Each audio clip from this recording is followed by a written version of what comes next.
राणू अक्का? हो, आम्हीच. राणू अक्का, दादासाहेबांच्या राणू अक्का. तुम्ही सगळं ऐकलत?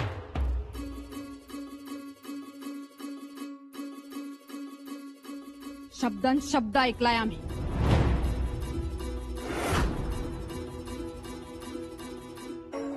कधीपासून?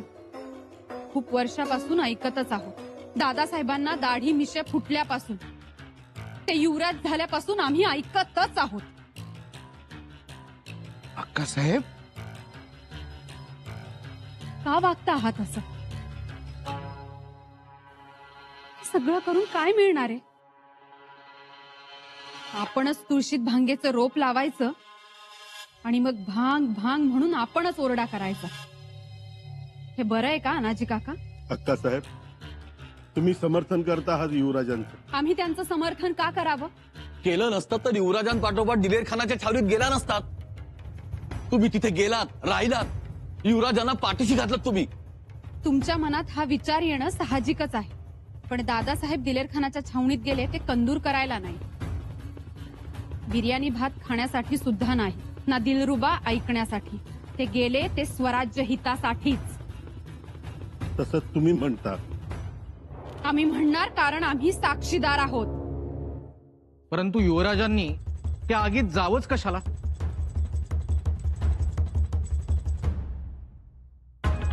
स्वराज्याच्या गौरवास पात्र व्हायचं असेल तर विस्तव हाती धरावाच लागतो. दादासाहेबांनीही विस्तव हाती धरला. तो विस्तव होता उत्तर दिग्विजयाचा.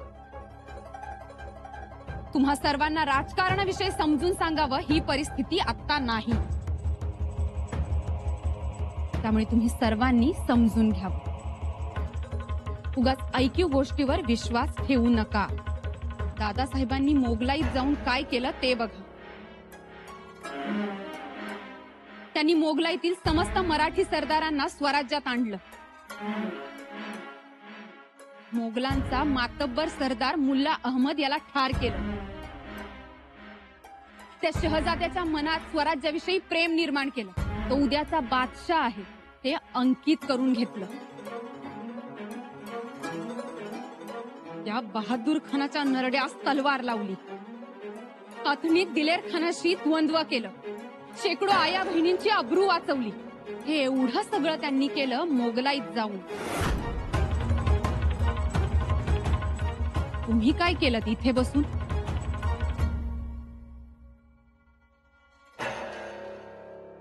अखेरीस तुम्ही कोणी नाही, परंतु औरंगजेब बादशाहने शंभू कावा ओळखला आणि त्याने पत्र लिहिलं.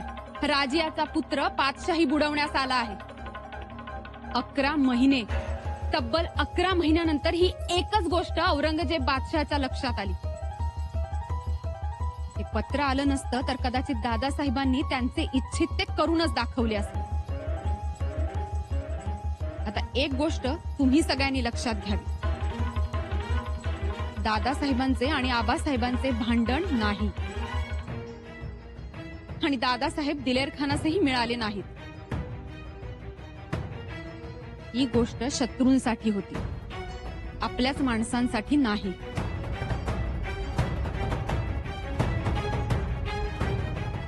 तेच म्हणतो मी. आपला युवराज लखलखीत पात्यासारखे आहेत, स्वच्छ. ऐकलं सुरनीस? आम्ही प्रत्येक क्षणाचे साक्षीदार आहोत. 11 महिने दादासाहेबांना त्या कापडी राहुटीत तंबूत राहावं लागलं. कुठल्याही सुखसुविधा नाहीत, मनासारखं अन्न नाही, बरोबर परिवार नाही. रायगडावरचा आल्हाददायीपणा, निवांतपणा नाही. आता मोगलांशी मैत्री म्हणजे परवड ही आली नाही. उलट दादासाहेबांनी सांगितलं असतं ना, आम्ही मोगलाईत आलो आहोत, आम्हाला बहादूर गडावर राहायचंय ऐशोआरामात, तर ही परवड नशिबाला आलीच नसती.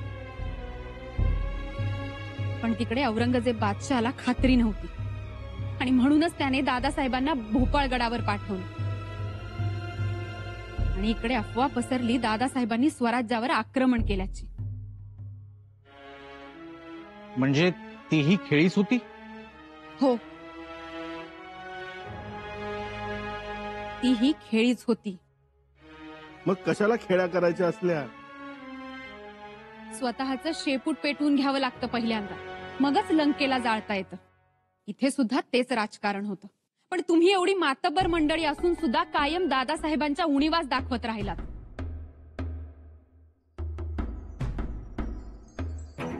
हे बरं नाही अनाजी काका.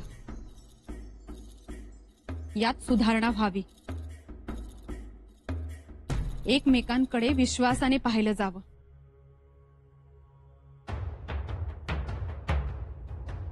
एवढीच अपेक्षा.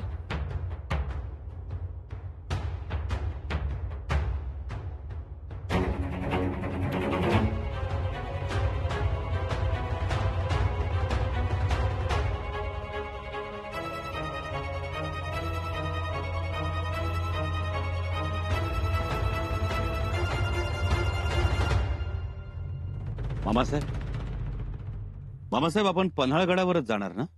होय, आपल्याला निरोप तसाच आहे. मग मामासाहेब नेहमीच्या रस्त्याने न जाता सौंदत्तीच्या बाजूने जाऊ. हा, ते बरं. आई यल्लम्माच्या पायथ्याशी एक रात्र राहू आणि ताज तवान होऊन पुढे निघू. धनी स्वार आलाय, खबर आणली. काय खबर? अब्दुल रजाक दिलेर खानचा हे जीप इजापूर सोडलंय त्यानं. तुमच्या मागाव आहे. असं? अजून? दिलेर खानने इजापूरच्या सरजा खानची हात मिळवणी केली. ते आपला पिछा करतायत. त्यांचा माग कुठल्या दिशेला आहे? दिलेर खाननं स्वराज्याची नाकाबंदी केली आणि अब्दुल रजाक त्याला तुमचा माग लागलाय. याचा अर्थ युवराज दिलेर खान चिडलाय.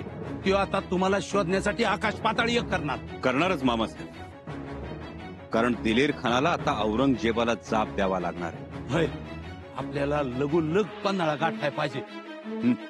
तुम्ही म्हणता तसंच करावं लागेल. हा, कारण आपल्या हाताची फौज नाही फारशी. होय. रायप्पा जी, घोड्याला पाणी पाजून घ्या, खुराक द्या, थोडं गवत बी खायला घाला, म्हणजे मध्ये आधी थांबाय न ग. चला युवराज, आई यल्लम्माचा भंडारा कपाळा लाव आणि निघू. चला चला ना.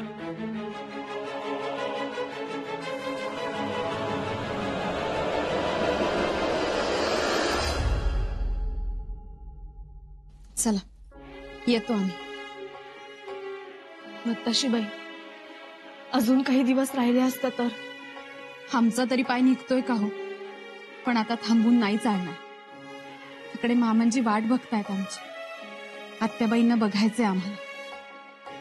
येतो जाऊन. आम्हाला नाही करमायचं बाई. आम्हाला तरी करमेल का हो? एवढी गोड भाऊजय आम्हाला भेटली. सतत हसणं आणि आमची काळजी करत राहणं. हा गप्पांचा फड कधी रंगेल हो? असं बोलायचं आता. बोलायचं तर आम्ही पत्र पाठवत जाऊ तुम्हाला. पत्र पाठवणार? हो, खरंच पत्र पाठव. त्यात मायना लिहू. जा जा पत्रा मार भरारी, जाऊन सांग आमच्या राणू अक्कांच्या कानी. राणू अक्का बसल्या अंगणी, गुज केलं मनोमनी. गुज आमचं रंगू दे, निरोप आमचा मिळू दे. अगं बाई, कविराज दादासाहेबांकडून शिकलाय बरं का थोडं थोडं. अहो, पण आधी आम्हाला सासरी तर जाऊ द्या, मग पाठवा पत्र. आणि काळजी घ्या. हा, आम्ही काळजी घेऊच, पण तुमचंही लक्ष असू द्या. अहो, आमचं लक्ष आहेच. आणि आम्ही लांब कुठे राहतो? या डोंगराच्या पल्याड राहतो. मुत्ताशीबाई, आज तुमच्यामुळे तुम्ही युवराजांसाठी स्वतःचा जीव धोक्यात घातला. ते आगीच्या घरात राहणारे, ठिणगीचा अंगरखा घालणारे, जाळाची तलवार हाती धरणारे, तुम्ही होरपळून घेतलं पण मागे हटला नाही. घेऊन येतो म्हणाला स्वराज्यात, तर घेऊन आलाच. मुत्ताशीबाई, आमच्या कपाळाचं कुंकू तुम्ही बळकट ठेवलं आणि युवराजांच्या पाठीशी हिमतीनं उभ्या राहिलात. तुम्ही हिमतीनं राहा म्हणावं आता. सांगा तसं तुमच्या वहिनीसांना. सुखी भव. सांगितलंत ना? सांगितलंय ना, खमक्या राहा म्हणून. राणूबाई, शंभूराजे गडावर आले की तुम्हाला निरोप पाठवतो. मग या 8-15 दिवसांसाठी राहायला. जी. चला, जावई बापू तारतळले असतील. आवरा. सुनबाई, सगळं बांधून दिलंय ना? मोकळ्या हाताने जाऊ देऊ नका त्यांना. जी मातोश्री. राणीसाहेब, अक्कासाहेबांना थोरल्या महालातून निरोप आहे. भेटायला बोलवले.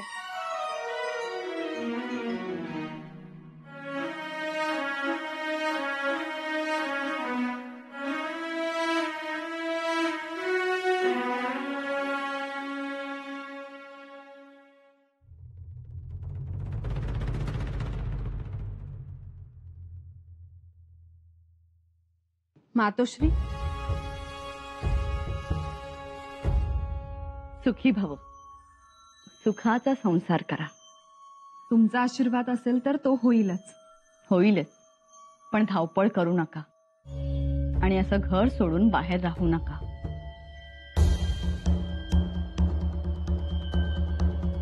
जी. आपल्या माणसात राहावं, आपल्या माणसासमोर सतत दिसावं, असावं. तुम्ही कित्येक महिने सासरी नाही, बरं दिसत नाही. मातोश्री, तुमच्या नवऱ्याचं मन मोठं आहे, त्यामुळे तुम्हीही तोला मोलानच राहिलं पाहिजे. अति केलं ना हसू आलं नको. मातोश्री, घराचा उंबरठा ओलांडू नका. घरच्या आढ्यावरची नजर ढळू देऊ नका. आणि अगदीच वेळ जात नसेल तर पापड लाटावेत, सांडगे कुरडया कराव्यात, वेगवेगळ्या चटण्या कराव्यात, भात कांडावा, दूध तुपत्यांकडे नीट लक्ष द्यावं. आपल्या मालकांच्या ताटात काय वाढलंय काय नाही हे बघावं. वाढलेलं नीट खातात का नाही हे बघावं. पण आपणच असे सैरभैर पळत राहिलो तर कसं होणार? आम्ही दादासाहेबांच्या मागे छावणीत गेलो, ते आवडलं नाही का तुम्हाला? नाही आवडलं. पुन्हा असं करू नका. बाहेरच्यांना खेळ आणि घरच्यांची गैरसोय उपयोगाचं नाही. आणि काही गोष्टी या पुरुषांना शोभतात. आपण उगाच मर्दाचा पेहराव केला तरी टोचलेलं नाक हे आपली मजबुरी दाखवतं. थोडक्यात काय तर आम्ही आता घराबाहेर पडायचं नाही. आलं लक्षात? का बोलावलं होतं? तुम्ही निघालायत की नाही म्हटलं तुम्हाला भेटावं, दोन हिताच्या गोष्टी सांगाव्यात आणि तुमची ओटी भरावी म्हणून बोलावलं तुम्हाला. मातोश्री, या बसा.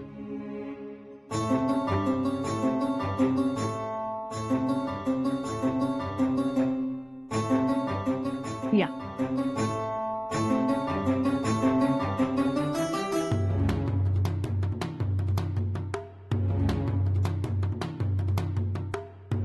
लवकर निघा आणि लवकर पोहोचा. आणि पोहोचल्याचा निरोप घेऊन एक माणूस पाठवा. जी. निघू. आणि हो, आम्ही सांगितलेली एक गोष्ट ध्यानात ठेवा. रायगडाच्या माथ्यावर रमण्यापेक्षा कृष्णकाठी रमत जा. असं धाडस पुन्हा करू नका.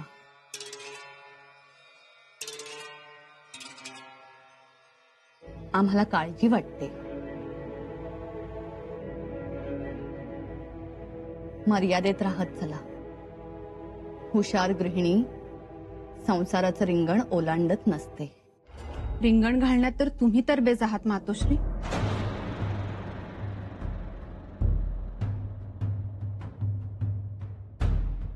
लहानपणी आम्ही खेळायचो तेव्हाही तुम्हीच रिंगण घालायचं.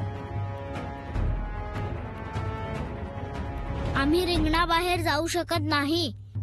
घोडा तर आत येऊ शकतो.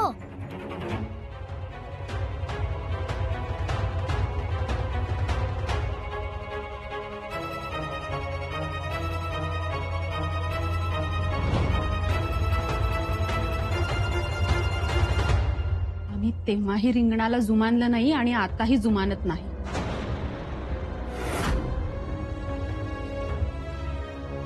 पण तुम्ही ज्या ज्या गोष्टी सांगितल्या त्या सर्व गोष्टी आम्ही ऐकू, त्यांचं पालन करू. परंतु दादासाहेबांच्या मागे कायम खंबीरपणे आम्ही उभ्या राहू. पहिला आमचा भाऊ आणि मग सारं जग. ही राणू जगेल तीही अशीच आणि मरेल तीही अशीच.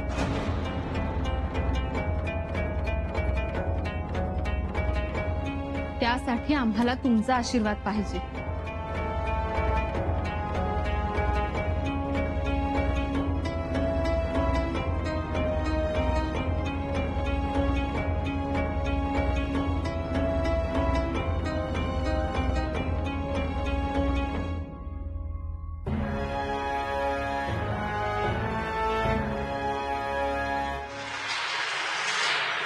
महाराज, मोरोपंतांनी राजापुरातून दारू गोळा खरेदी केला होता. त्यात 8 खंडी सुरुंगाची दारू आणि 4 खंडी शिसे घेतले होते. त्यात 75 हुनांची तूट आहे. कोठाऱ्यातील माडीवरही 2 खंडी सुरुंगाची दारू होती. तिचं काय झालं काहीही कळलं नाही. वापरल्याची ही नोंद नाही. मोरोपंत जी. 4.25 मन लोखंड आणि 5 बिडी तोफा. 5 बिडी तोफांचे मिळून 4300 हुन होतात. यातही 150 हुनांची तूट आहे. तूट म्हणजे या 150 हुनांचे काय झाले हे कळत नाही. शिवाय थांबा, एका एका गोष्टीचा उलगडा होऊ द्या, मग पुढे जाऊ. माफी असावी. फक्त एकच कागद वाचून दाखवतो. वाचा. कागदावरील जमा खर्च हा बाळाजी पंत चिटणीसांच्या अखत्यारीतील आहे. महाराज, रायगडावर पत्र लेखनासाठी खरेदी कागद 120 हुनांचा आहे आणि दफ्तरी खर्च 80 हुनांचा. आपणास दर साल 12 गजा कागद लागतो. त्याच्यासाठी 120 हुन. परंतु यावर्षी यांनी 130 हुन खर्च दाखवला. 10 हुन हे आणि बाकीचा खर्च 15 हुन. याचा हिशोब लागत नाही. अनाजी पंत, मी सगळं लिहून ठेवलंय. आम्ही एका गडावरचा जमा खर्च दाखवतोय. स्वराज्यात गड किती, मैदान कचेऱ्या किती, त्याची मोजदाद व्हावी. पण अनाजी पंत, राजपंत जरा थांबा. आधी आम्हाला स्पष्टीकरण हवंय.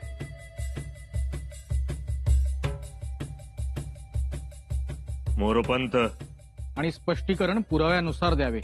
हो, कारण गगडावर किती दारुगोळा आणायचा आणि ठेवायचा याचा हिशोब माझ्याकडेही आहे. बोला पेशवे. कारण आपल्या तिजोरीत येणारा पैसा हा 2 चौक्या पार करून येतो. त्यातली पहिली चौकी आहे आपल्या शेतकऱ्यांच्या घामाची आणि दुसरी मावळ्यांच्या रक्ताची. त्यामुळे याचा लेखाजोखा हा रयतेसमोर मांडला गेलाच पाहिजे. बोला. आता लेखाजोखा मिळाल्याशिवाय महाराजांचं पन्हाळगडी जाणं बेमुदत तहकूब. धनाजी पंत, शाबास. तुमच्या बुद्धिमत्तेची वाह. अखेर तिढा बसलाच.